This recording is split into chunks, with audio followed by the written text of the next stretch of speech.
Om Tare Tu Tare Tu Re Soha. Om Tare Tu Tare Tu Re Soha. Om Tare Tu Tare Tu Re Soha.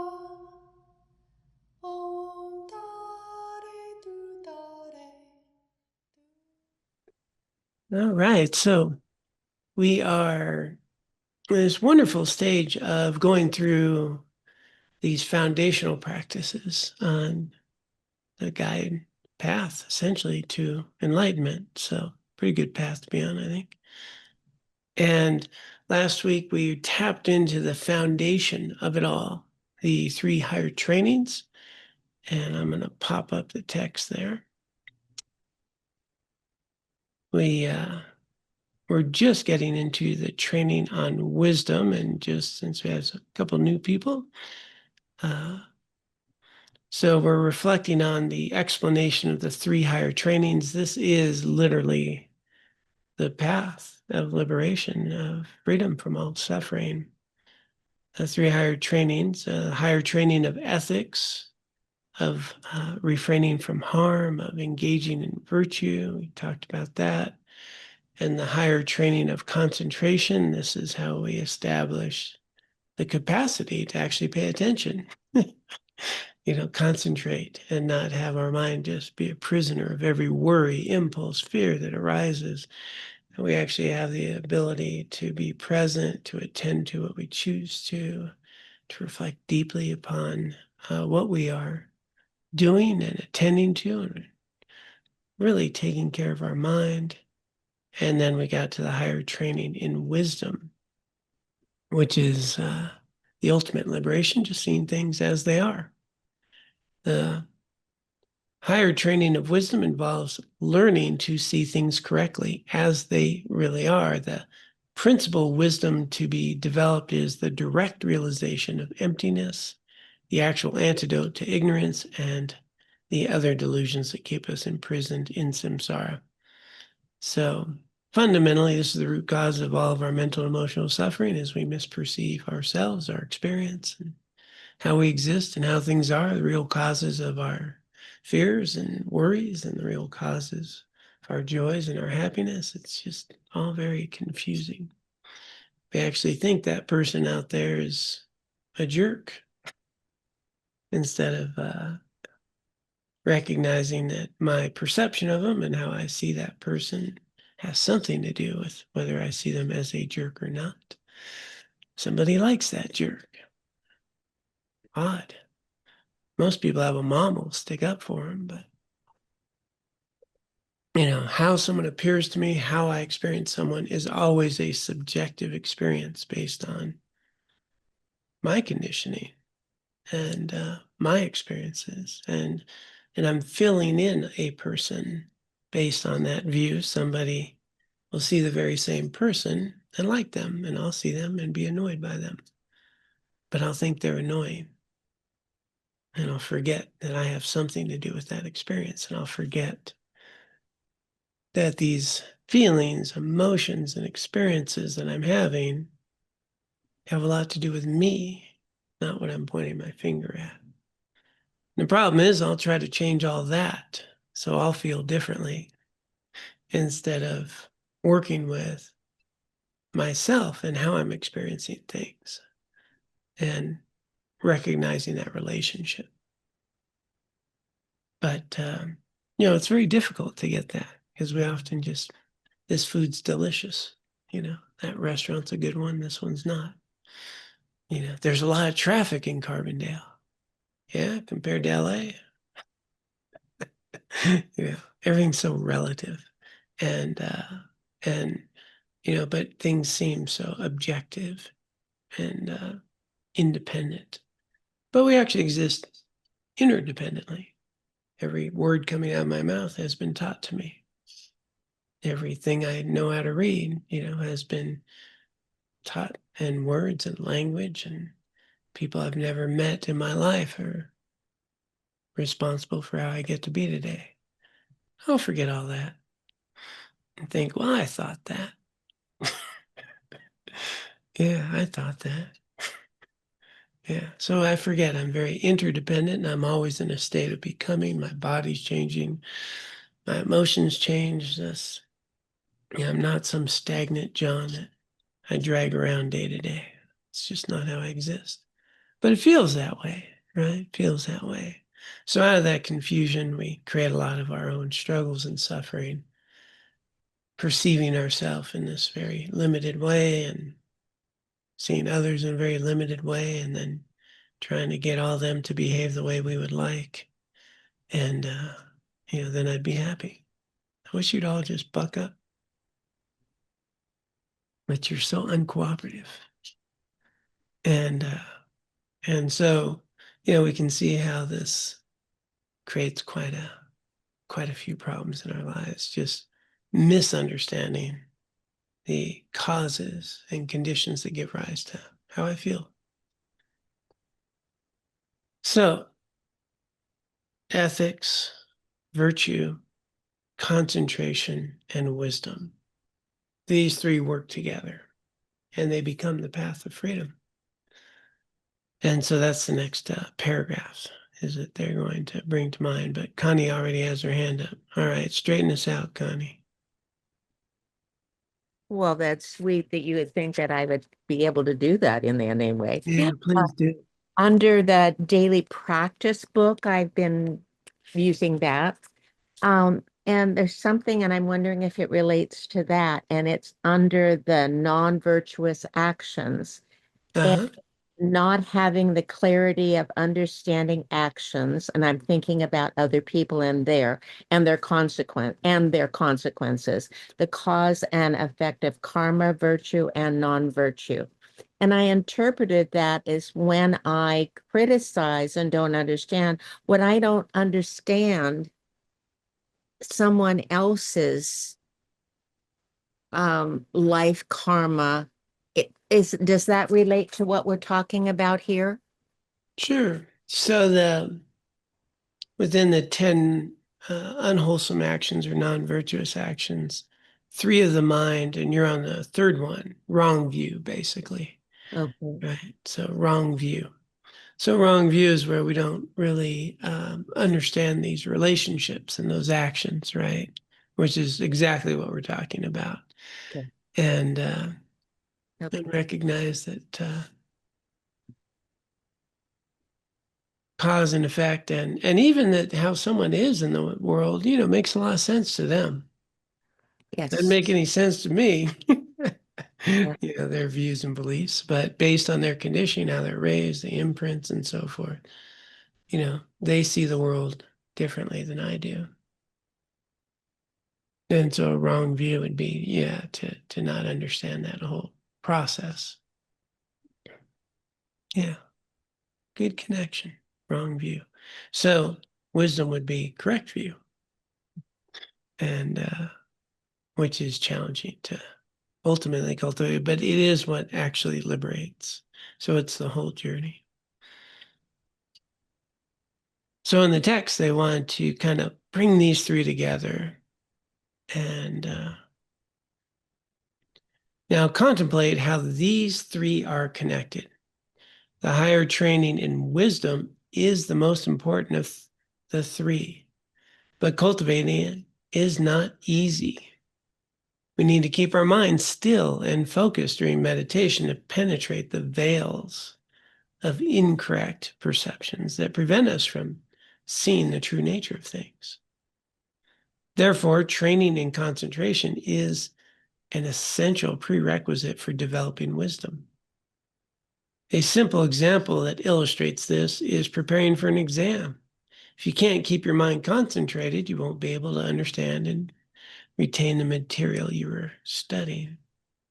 By learning to concentrate, which in Buddhism means training our mind to remain focused on a chosen object with virtuous motivation, is also difficult because our normal state of mind is highly distracted, constantly bouncing from one thought, memory, or fantasy to another.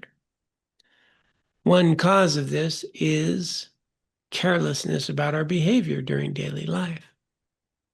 getting caught up in delusions like attachment or anger, and then acting out. I'm sorry, I'm just adding that word. And then acting them out in unwholesome ways leads to disturbances in our mind when we meditate. We remember those unwise actions, re-experience the anger or attachment, and feel regret, guilt, anxiety, and so on. On the other hand, if we try our best to avoid unwholesome actions and to engage in wholesome ones, when we sit down to meditate, our mind will be more settled, clearer, and easier to stay concentrated. Therefore, ethical conduct is an essential foundation for concentration. The 3 higher trainings are presented according to the order they are to be developed because ethics facilitates concentration.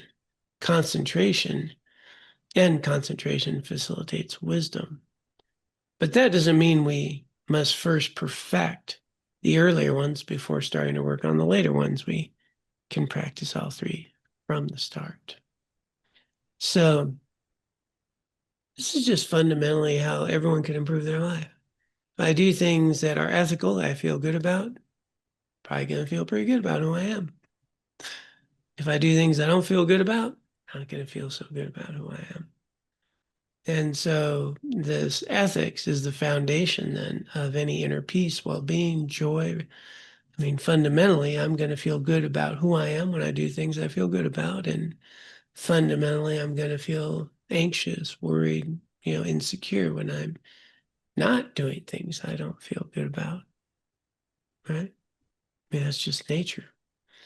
So the more I can engage in wholesome ethical behavior, the more inner peace, well-being, resiliency. And then when I'm developing concentration, meditation, so much easier to sit and have clarity when I'm at peace with my conscience, my activities. And if I'm able to train my mind and be clear, well, now I can use that mind to start to be mindful and understand the very nature of my mind and the afflictions that arise and the fears and insecurities, the attachments when they arise, the exaggerations when they arise. And I can bring some more wisdom into how I respond, how I engage with my experience, right? And with concentration, I can also remember. That's the big issue. Remembering. I mean, it's the whole deal, really. We can all have this nice, precious talk and forget about it in 2 hours and, be all caught up in what I want to do or what I didn't get to do or what I need to worry about or what isn't getting done.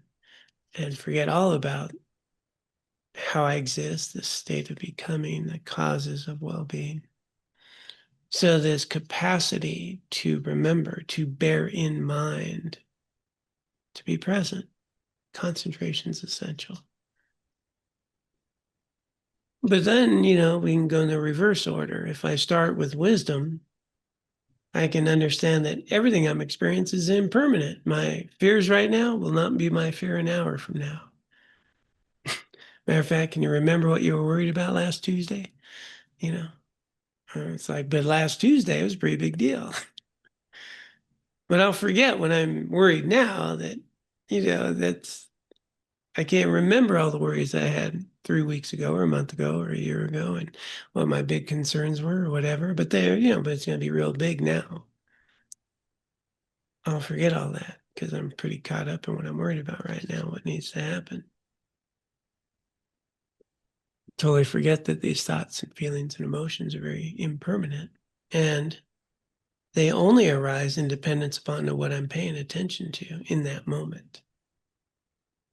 And I'll forget that when I'm paying attention to that moment, well, I might have some choice in how I attend to it. Is it this big issue that is going to be the source of my happiness? Or there's another experience in life that I get to engage with, cultivate some wisdom and some resiliency, and maybe some virtue. Is it something that's helping me grow and learn, understand? Or is it a big problem that's bringing me down? The only difference is how I'm attending to it. And we forget we have that capacity, and it's a skill to be developed. But in order to even begin, it really has to be an opportunity to be present so I can make a choice.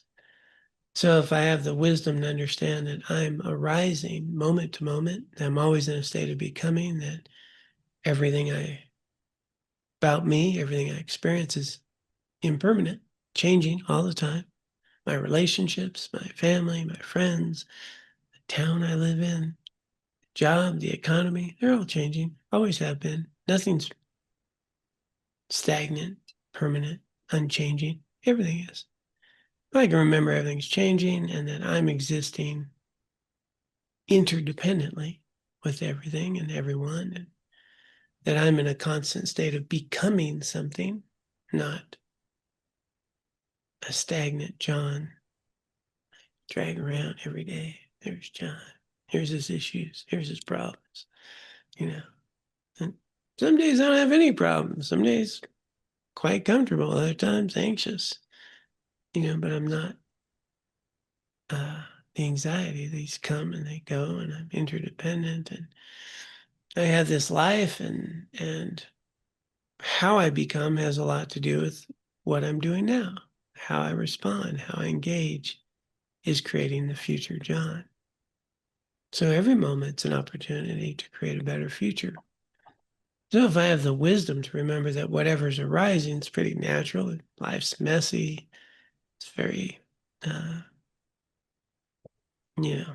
all these humans trying to be happy create a lot of problems in the world.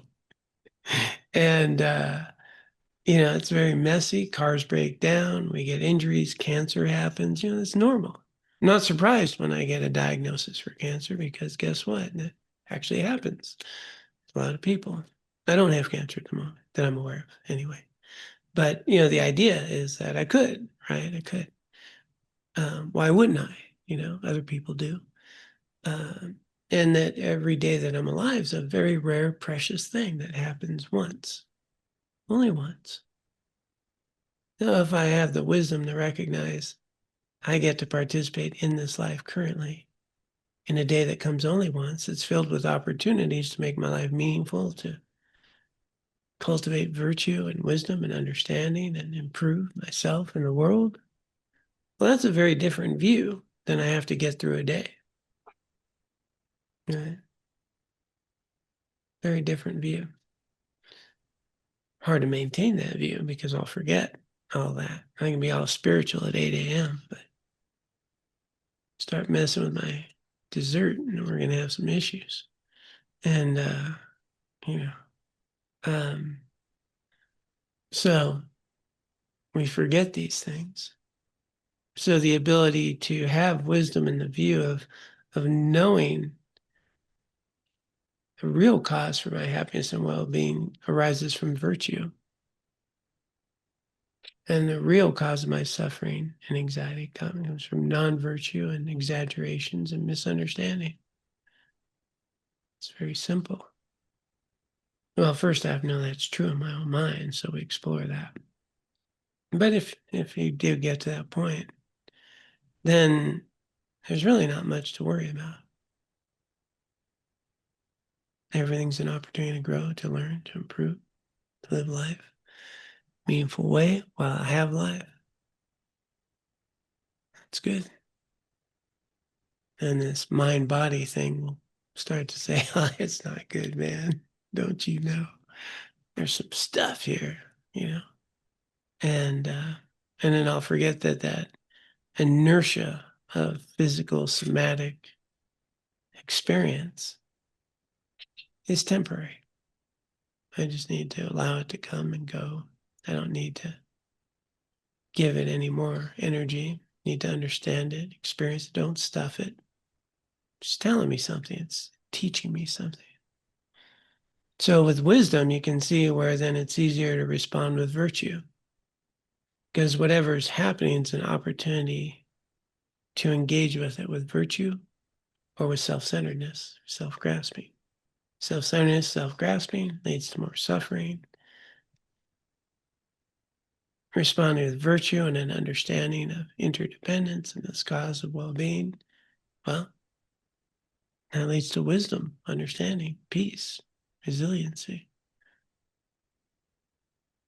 And so I need to be able to remember all that, which means I need to have a regular practice of concentration, of meditation, and being present, especially now in this very distracted world we live in. Wow. Emails and text messages and just all that stuff we're bombarded with.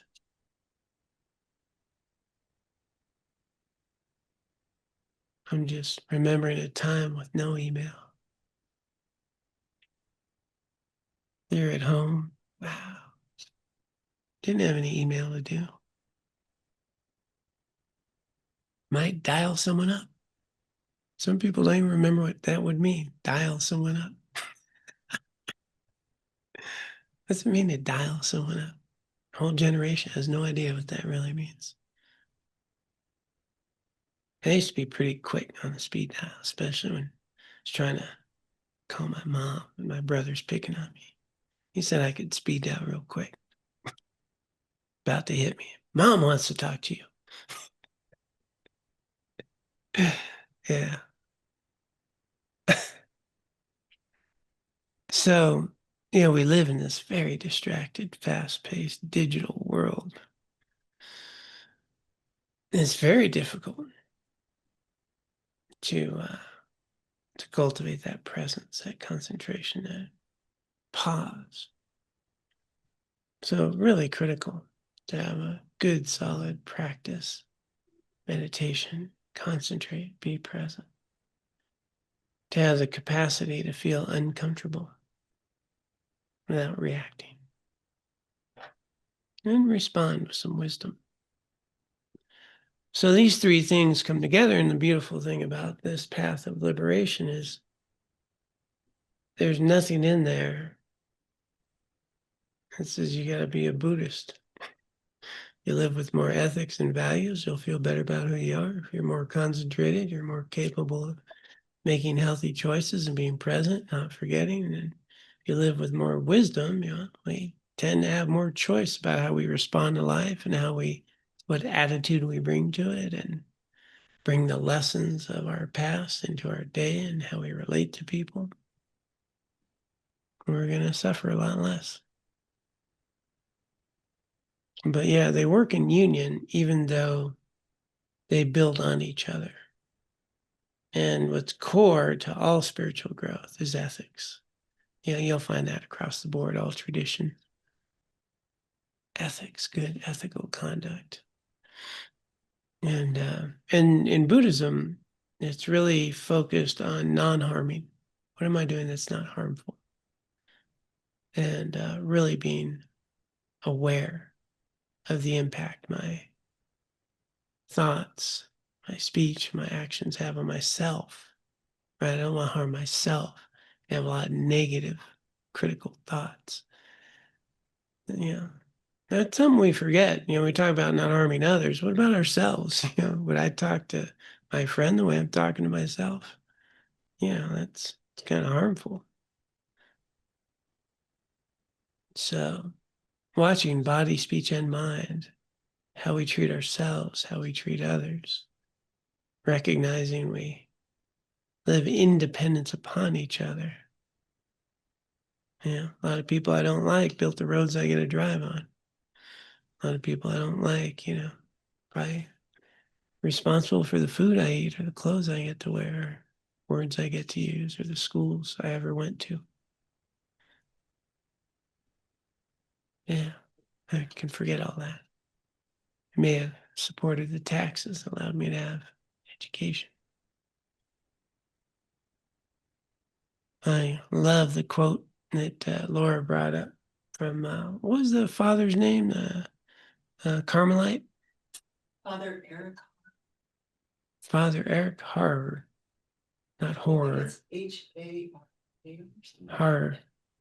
He said, the myth of the self-made man is the original sin. Yeah, you sit with that one. the original sin, self, independent, and not understanding there's nothing independent about any of us. And we only exist because of others, independence upon people that lived centuries ago that we never even met. They have provided things like language and writing, and heck, we're talking about words here from almost 3,000 years ago. Been translated in various language and various people and different texts, taught, transmitted. Yeah, we live in dependence upon. Nothing independent. And we can forget that. So it's inviting us to recognize how these three are literally the path of freedom, that and then the baseline principle is that all of our mental and emotional sufferings arises from a view that is discordant with reality. So to reverse that would be that if I were to know reality and how I exist, real causes of happiness and suffering, I wouldn't suffer. Because my core root problem is I really see myself as independent.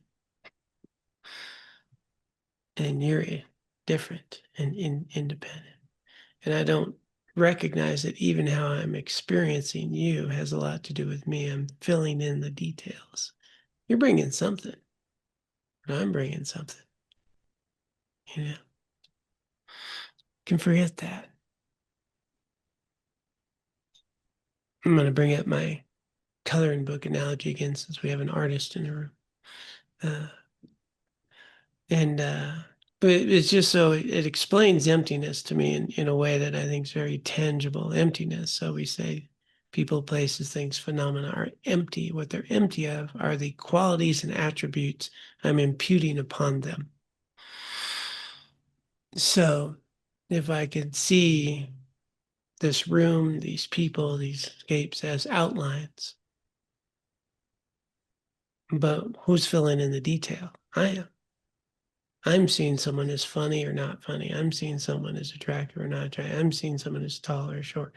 I'm filling in the details. They're bringing something, but every one of you, see a different John, and I see you all differently than others see you, and they see a different one. We fill in the attributes, qualities, and then we think that person is like that, instead of understanding I'm experiencing this person like that.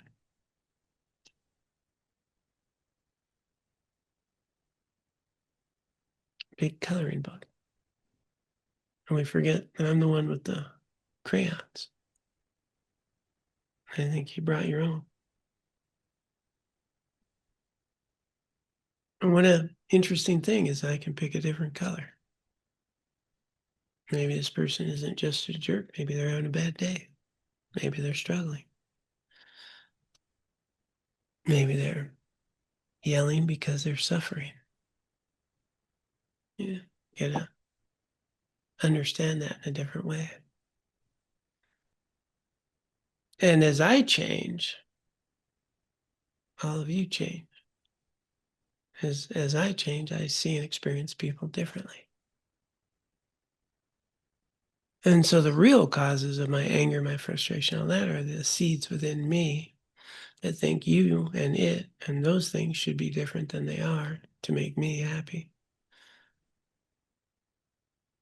And instead of all of you are offering me an opportunity to learn about myself and grow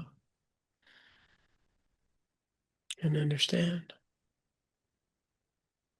Show me my mind, show me those little seeds that I get to work on, my belief system. So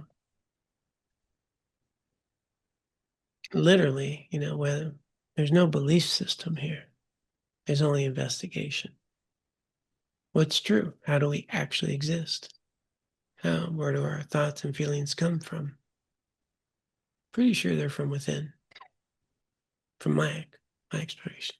But you will trigger them, right? You'll activate them.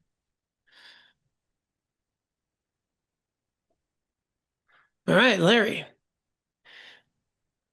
Finally, somebody got me to stop talking. I appreciate you. Hi. You brought up something I've been meaning to ask you about. Is I was listening to a Ellen Wallace talk on emptiness, and this was important enough for me to write it down. It says that there isn't anything that exists prior to or independent of any conceptual designation. Right. Thanks for clarifying that. No problem.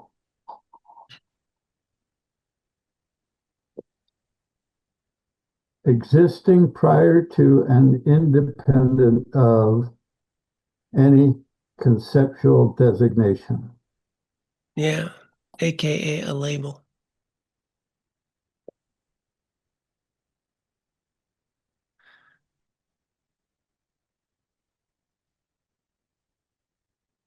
Everybody's got that, right?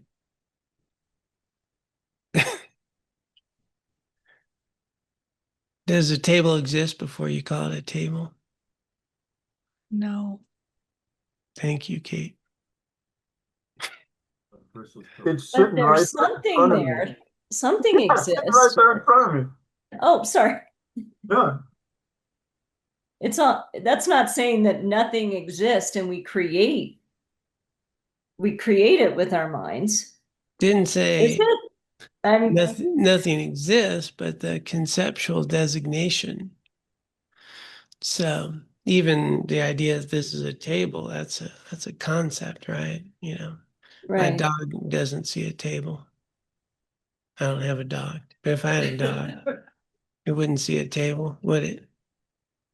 No. Okay. So where's the table exist?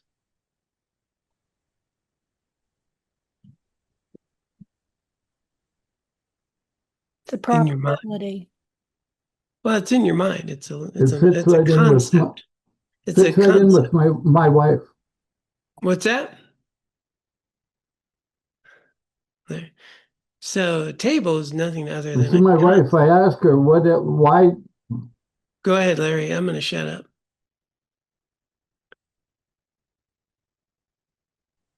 it comes down to because they said so. Because I said so. That's funny. Yeah, that one didn't go very far. With when you're raising kids, says it. So a table is an idea, right? There's a phenomena in front of me, but you're not going to find a table in this phenomena in front of me. What's a table? Is it the wood? Well, there's tables that aren't wood. What makes it a table? Is it the legs? Is it the four legs, or some have three, some have 10? Is that how many legs? There's other pieces of wood with structures like that I don't see as a table. Some would call it a shelf. And then, if I was sitting on it, is it a chair or a table? I'm not sure which. And, we just start breaking it down, this thing in front of me. It's not a table. We just agree, call it a table. It is a functional utility of a table at this moment, but you're not going to find any part of it that makes it a table. And so it only exists in conceptual designation as a table in my mind, which is a concept of a table. Cats, dogs, lizards, mice. Pretty sure they don't see a table. But there is something there, which is, I think, to your point, Ashley, right? There's some phenomena that is existent. So it's not that nothing exists at all. Phenomena exists. But all these conceptual designations, they only arise and depends upon that designation. We live in a world of concepts, not objects. You won't find a table in this table. but I can use it as a table. And it's a very useful concept. It holds my water, my computer. Could be a chair though, but I'd have to take my computer off. All right, we have more. Chris.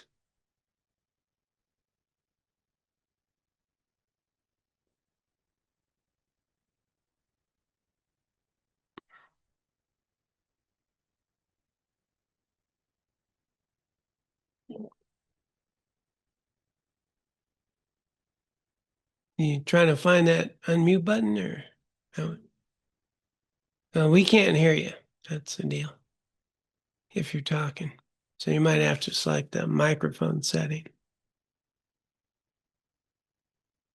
How about now? Can you hear me now? Got you now. I can hear you. Okay.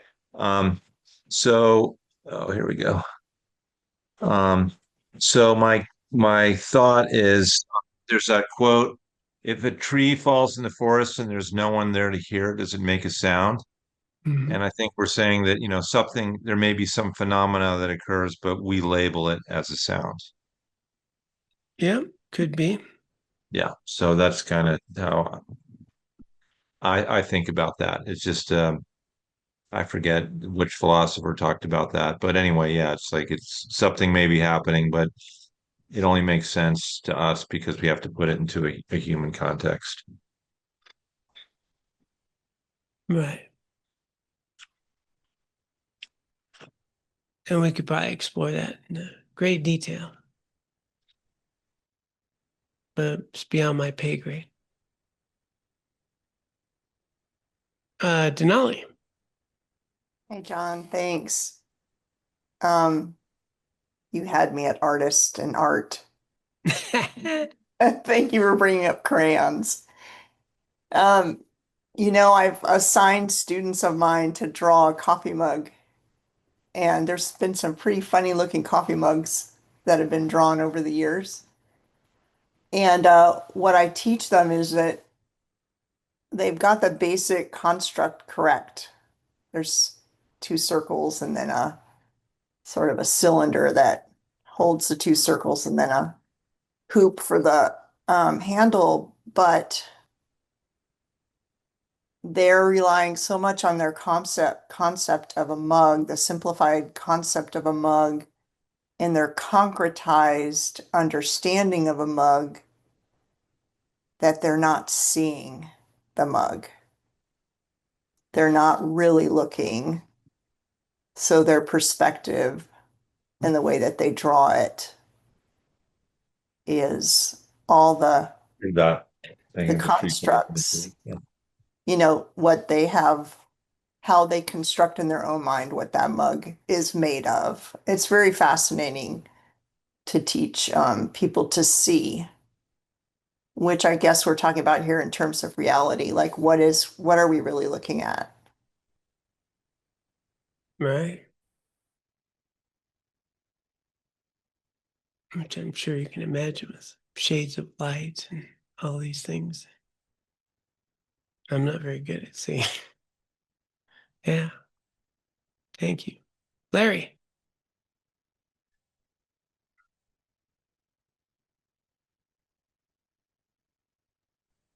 I spent some time thinking about this, meditated on it, tried to understand what he was saying. And what it said is, again, really nothing exists prior to our naming it or independent of the designation we put on it. Mm-hmm. And there's emptiness.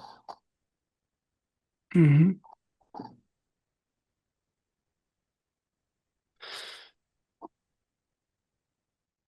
So what he's saying Took a is, while for me to think.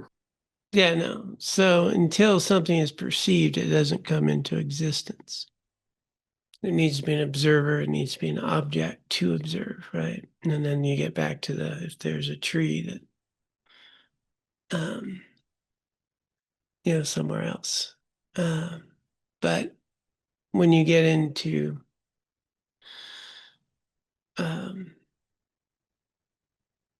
exploring this more deeply, with I'm going blank.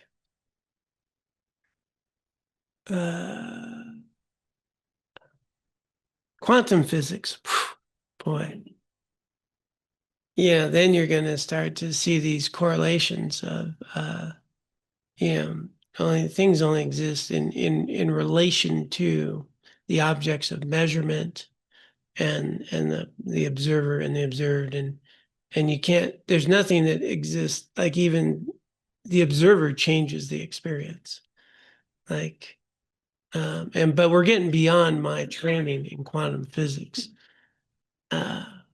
But even you need the observer, and even the observer being there changes the experience and measurement. And then the tools of measurement, like sound, is it a wave or is it a form? Or if you measure it one way, it's one thing. If you measure it a different way, it's a different thing. Particles and colors and how they exist. And you won't find a color in a molecule, but put a bunch of things together and the way things reflect, then you have what we call a color. Except if you're colorblind, then you don't have a color. It's gets very tricky how we experience things and and the point being made, there's not an objective, solid world out there that we're experiencing. It's always subjective and relational to what we're bringing to it. That I can say confidently. Get me out of the realm of quantum physics. Keith. You were just hoping it was Keith. Man, I was like, you were looking so solid there, man. 2 years ago, at the retreat, or maybe 3 years ago, I was reading the Heart Sutra, and and you told me that I should just forget that ever existed, and but I'm coming back to it with this discussion, which is emptiness is form, form is emptiness, emptiness is no other than form, form is no other than emptiness. It's occurring at this. The thing that my brain has trouble with is it's a table and it's not right. It exists and it's empty at the same time, right? Mm-hmm. I want to make it one or the other, right? I want to make it. It's super hard for me to keep both of those concepts in my brain. So what I'm hearing you say is that if I can do that, then I'm enlightened, right? If I know that it's emptiness, if I can keep both of in my mind at the same time, I'm farther down the road toward enlightenment. Let's put it that way, right? Yeah, we call it two truths. So conventional and ultimate reality, right? Two truths. I'm experiencing this, and this is a valid designation of a table. It's has the efficacy of a table. I'm using it as a table. We can all relate to it as a table. Conventionally, in reality, in a conventional form, that works. If I look a little more deeply, I won't find a table there. Right. But I see that. Yeah. So two truths. We get to use our conventional experience to understand the ultimate nature of experience. And, how's that meaningful to know that whatever I'm experiencing is nothing other than labels and concepts? Well, then we get to maybe start to understand the coloring book. That person I'm attributing all these qualities to are not inherently in that person. Nor are they in me. And then I get to understand the subjective nature of my experience and the interdependent things. And then we get to dependent origination. And because things only exist in dependence upon causes and conditions, there's nothing independent. Everything is only existent in dependence upon causes and condition. Then they're empty of what? They're empty of inherently self-existent being. There's nothing that's inherently self-existent. Anywhere ever, there's nothing. Right. So, yeah, that's explaining. They're empty of these qualities that we impute upon them. They exist as a dependently arising experience, which means, they're empty of those qualities. And because of that, then there's a whole range of things that can come into being because of dependent arising. We're going to a 4-day retreat at the Abbey starting Friday on dependent origination. No, good. We'll You'll have it all- explain this to me when you get We'll back. do the talk. We'll We'll have it cover all. the talk next week. Okay. Okay, great. Thank you. Yeah, but we always want to bring it back down to, what's helpful. What's helpful is to know that how I'm experiencing, like even a food or a meal, has a lot to do with how I'm bringing it, labeling it, having an attitude towards it. Right. And so the moment I label someone this political party, whew, I'm going to fill in a lot of stuff about that person. And I'm going to miss all their other qualities, right? If, I label this a terrible restaurant, I don't know that, well, it might be good today. They have different cook, different people, different food. Maybe I had a bad experience. The subjective nature of my experience, that I actually have a lot to do with how I'm experiencing everything. And if I change my conditioning, I get to change how I'm experiencing the food, the other people I come in contact with. In other words, the locus of control is here, not there. I don't need to change all of you. If I change me, I change my experience of all of you. And that's useful. Denali. Thanks, Sean. Just one more point. I'm trying to understand the mug. So, It's really a cup, not a mug. okay, the cup. Could be a mug, but Well, it depends how big it is, that's true. or how little, or whether it has a handle. And some have Yeah, handles, some don't. Don't even get me started.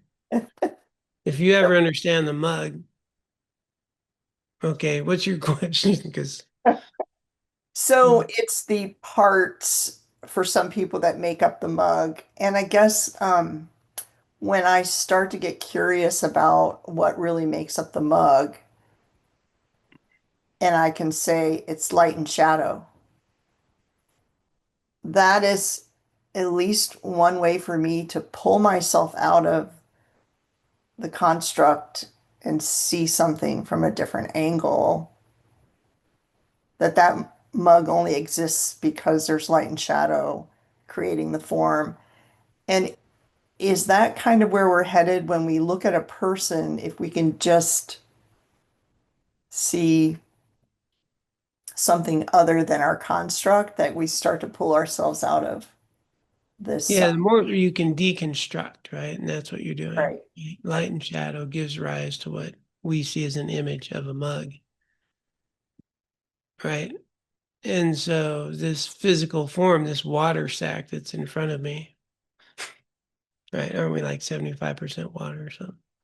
I'm the one filling in the details, and they're bringing their own attitudes, thoughts, experiences, but how I'm experiencing you is meeting the light and the shadow and the outline.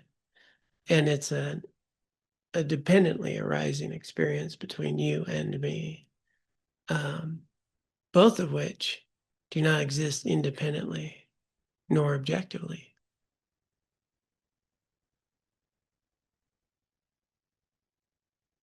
And when we understand that, wow, what a different power we have. And then if you get to how do I get to experience others in a more meaningful way?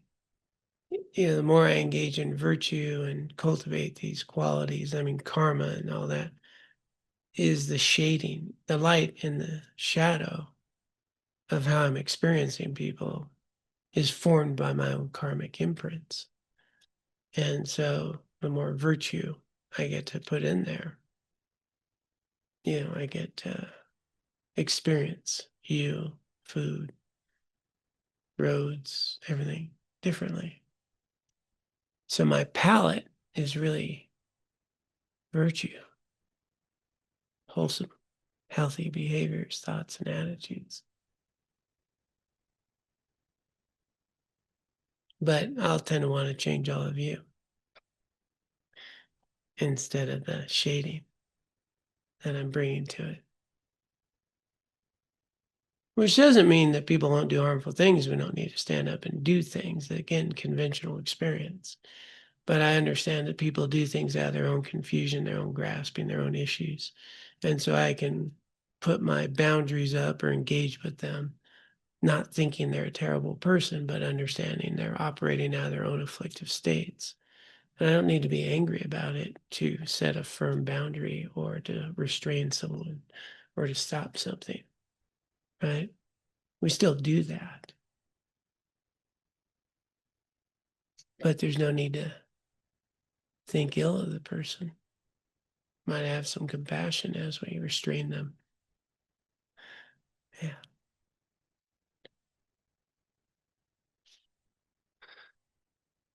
So, just a little light talk tonight. Very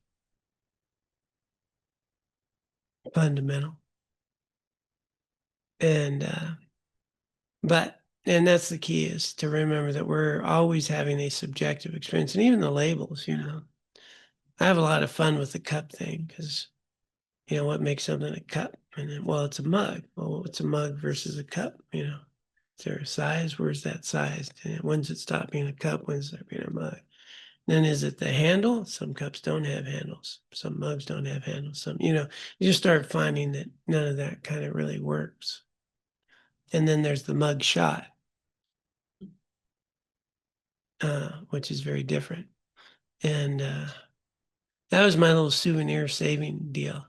How you go on trips and then like you might buy a mug from port, whatever, and bring it home as a souvenir. Instead of buying the mugs, because I had enough mugs, I'd just go in the souvenir shop, get the mug, take a photo of me with it, and I'd call them mug shots. So I'd remember I was in Port Angeles. I have a mug shot, and it saves a lot of money. Still have the memories. Yeah, I got a few mug shots from Massachusetts. So, okay, pretty safe. It's Keith. I think you got it that time. Just real brief.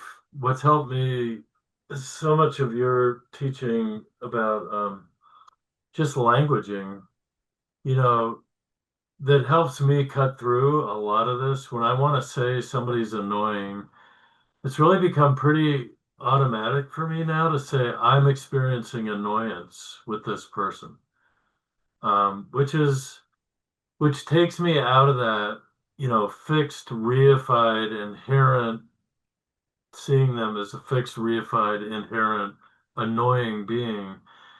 And really, the language then puts me more into the reality of, no, I'm just having an experience of them that's bringing that up in me. And the more I do that, the more, I think the more clearly I'm seeing it's a path towards more wisdom for me in this area.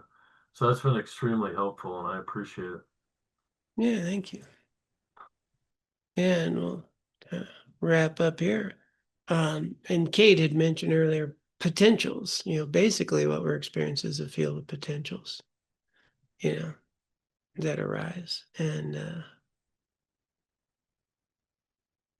yeah, whether something might taste good or bad, there's a lot of potentials. Yeah, depending on a wide range of causes and conditions in our own experience, whether I'm feeling ill or not ill. Could be tasty, not tasty, so forth. Field of potentials. Yeah. Probabilities, potential. And what's nice about it is we have a lot of power, then, an empowerment agency in how we get to experience things. If we remember, we have the crayons. Yeah.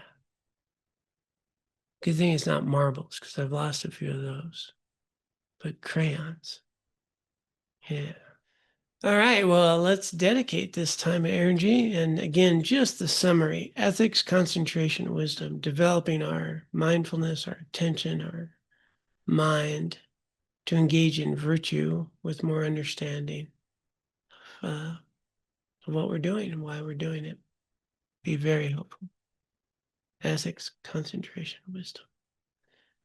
All right, those who care to, invite you to take a moment to dedicate this time and energy that we have spent together, dedicating it for the benefit of all others.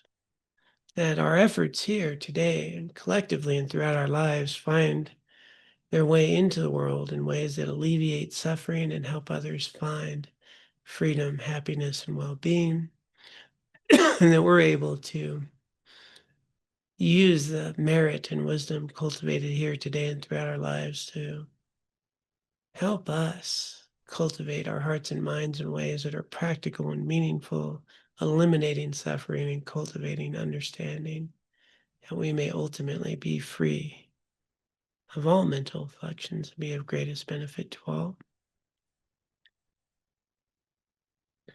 And with that context, for those who would care to, can join in the formal dedication. By this merit may I soon attain the enlightened state of Guru Buddha, that I may be able to liberate all sentient beings from their suffering. May the precious Bodhi mind not yet born arise and grow. May that born have no decline, but increase forevermore. Om Tare Tu Tare Tu